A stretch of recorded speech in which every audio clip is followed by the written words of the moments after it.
Ukraine సైన్యం పెద్ద ఎత్తున తిరుగుబాటు చేస్తోంది. ఎక్కడికక్కడ యుద్ధంలోకి పొమ్మనమంటే వెనక్కి వచ్చేస్తుంది.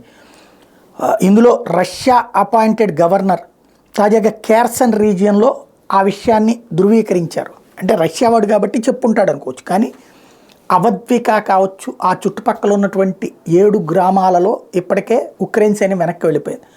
ఉక్రెయిన్ సైన్యం అడుగు ముందుకు వేస్తుంటే ఇది రష్యా సైన్యం అడుగు ముందుకు వేస్తుంటే ఉక్రెయిన్ సైన్యం వెనక్కి వెళ్ళిపోతుంది.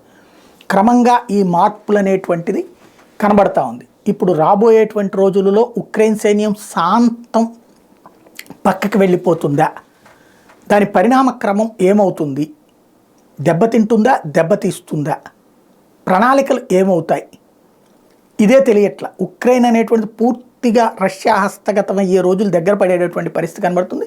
రీజియన్స్ని వరకు స్వాధీనం చేసుకుని వదిలేస్తుందా, టోటల్ ఉక్రెయిన్ స్వాధీనం చేసుకుంటూ చూడాలి. ఎందుకంటే ఈ రీజియన్స్లో రష్యన్స్ ఎక్కువ ఉన్నారు కాబట్టి వీళ్ళ మాట అంటారు. మిగతా రీజియన్స్లో ఉక్రెయిన్ సాధారణ ప్రజలు రష్యాకి వ్యతిరేకమే కాబట్టి అది ఆక్రమించుకున్న దండగే. కాబట్టి ఆ ఒక్క విషయంలోనే ఇప్పుడు పరిశీలిస్తోంది.